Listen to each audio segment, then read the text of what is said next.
Hi, BJ Posnecki. In this video, I'm going to show you a way that you can maybe potentially get more water pressure at your shower. So sometimes debris will get caught up in the shower valve, okay? In the shower valve, as well as sometimes too, when you're running just the shower, when you pull up the tub diverter, or if you have just the shower, and you have low water pressure at your shower head. With your shower head, a lot of times you could take just the shower head off, and there may be debris in there. Take the shower head off and kind of clean out the little aerator restrictor. Now in this situation, we have lower water pressure, even just coming out of the tub spout. When we turn the water on, it's just a little bit lower. So that may have to do with the piping of the home, but an easy thing to do is basically take apart. We're going to take the shower valve. We're going to take the cartridge out of the shower valve. We're going to turn the water on, and we're basically just going to flush out the lines. Unfortunately, after that, if you have low water pressure, then you get into a more invasive plumbing situation, which at that point just call a plumber, because some of these older houses that have galvanized pipe, kind of like an artery. As time goes on, there's minerals and deposits and calcium buildup on the inside of the pipe, and it will eventually close down the diameter, getting you less water volume. So at that point, that's more of a plumbing, a plumbing repair, and that's a little bit more invasive. So call a plumber on a situation like that. But something you could do at home by yourself is, I'm going to go downstairs. I want to shut the water off to the house. So we're going to turn the water off at the main shutoff valve. And then what I'm going to do is I'm going to take apart this valve and basically take the cartridge out. And then I'm going to go downstairs and I'm going to turn the water back on. And I'm just going to try to flush out any debris that may be getting caught up in this cartridge. And as well as I'm going to try cleaning out anything that I see. I'm going to inspect the cartridge. I'm going to clean out anything that I see. And then even too, sometimes the cartridges are so bad that you just have to replace them. So I'm going to go downstairs. I'm going to turn off the water, and then I'm going to come back here and take this apart. Now, disassembling the shower valve is going to vary depending on what brand you have. So this happens to be a Kohler, and I'm just going to show you how to take apart a Kohler, but Moen, Grohe, whatever kind of fixture, there's going to be a little bit of a variation. So this one, the handle unscrews.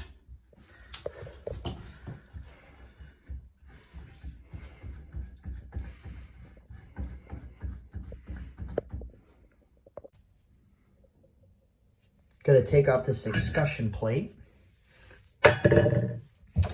Just going to let the water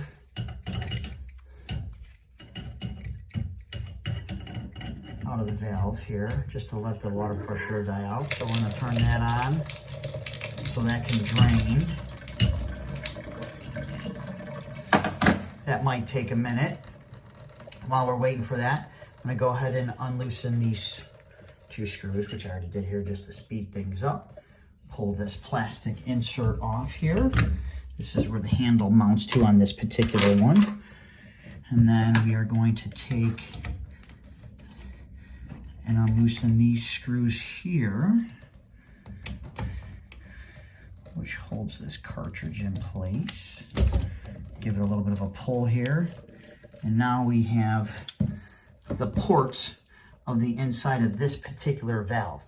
So what I'm going to do is I'm going to close the shower curtain and turn the water back on for a minute and just kind of flush these out, and hopefully we can get any debris that's out of there, as well as I'm also going to take a look and see if I can see anything down in these any debris down in the actual cartridge here. So sometimes, like I said, this may entail actually replacing the cartridge depending on the condition of it. Okay, so this always helps when you have somebody to give you a hand. Here's my boy Mike. Today's video sponsor, TB Defense. If you need security, PI, investigative services. Investigative service, correct. reach out to my guy, Mike Basili. Mike, what's the best way for people to get a hold of you? Either my cell phone, 312-437-1998, or at TB, it's tomboydefense.com, tbdefense.com. Yeah, guys, check him out. If you need anything, give him a call. So what I had Mike do is I had Mike go downstairs, turn on the shower valve while I stayed up here. So when this shot out, so as you can see in here, everything is cleared out. That's good. And then also, too, this black, behind the cartridge, there's this black fitting. I'm not even sure what this would be. I guess it would just be another part of the cartridge. But anyway, I accidentally dropped it, but there was a piece of solder in here on the back side of this, which usually can happen from when the plumber is doing the soldering in here. It can fall, the solder can get caught up in here. So we were going to pick it out, but then I dropped it, so it's gone now. So we're hoping that when we put this all back together, we got good water pressure. So we'll do that, and then we'll come back and show you how to put everything back together here.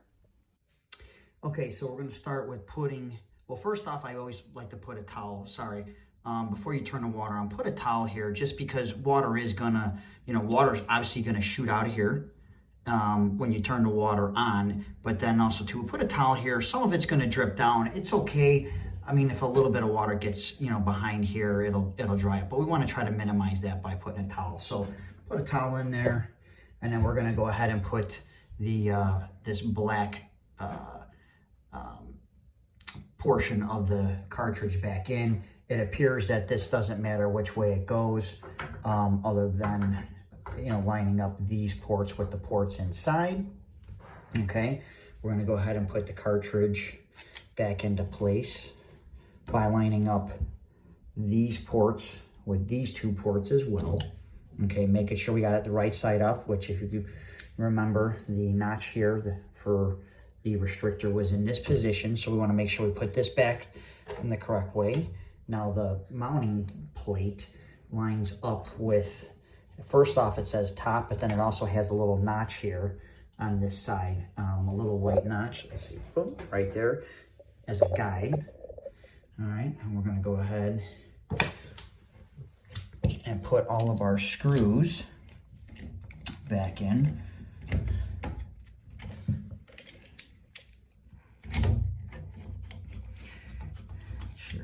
I usually like to go back and forth on these, just kind of, tightening them together, okay? Instead of just doing one side all the way, go back and forth until those bottom out. We're gonna go ahead and put our white handle mounting piece back on here. Same thing with this, doesn't matter which way. Give that a good push into place, make sure it's flush with that silver plate. We'll go ahead and put our screws back in here.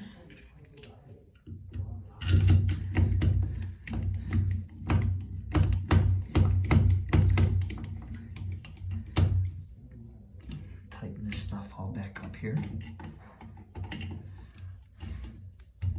Excellent.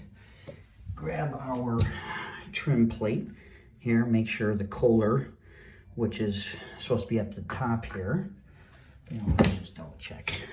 I'm a fanatic for making sure everything is tight, even though I know I did it. I'm a measure twice, cut once kind of guy here. So, oops, sorry. I'm gonna bump the camera. Okay. Now we're gonna go ahead and put our plate back on, and then you kind of have to hold this one. You have to kind of take two hands, hold the plate in place, and then also keep the handle. We want the handle in the original position it was when we took it off. So that's in that 6 o'clock or down position. And then we're going to go ahead and tighten this all up.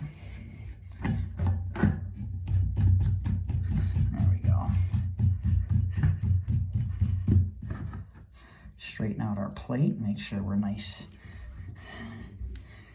and level. Go ahead and tighten this down here.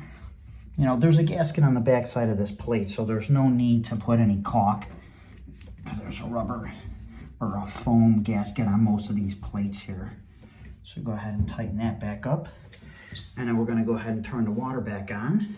One thing I'm just gonna do real quick, I know I talked about it earlier, is while I'm here, I'm just gonna go ahead and take the shower head off and see if there's any debris that is caught up in here. I mean, we know that we cleared out the cartridge down there, so that's good. But while I'm here, I'm just, you know, it takes 5 minutes to take the shower head off, check and see if it's, you know, clean or not, and clean it out and then put it back on. Okay, so we were lucky there was no debris in this one. I took the screen out here, but as you can see, the screen was clean.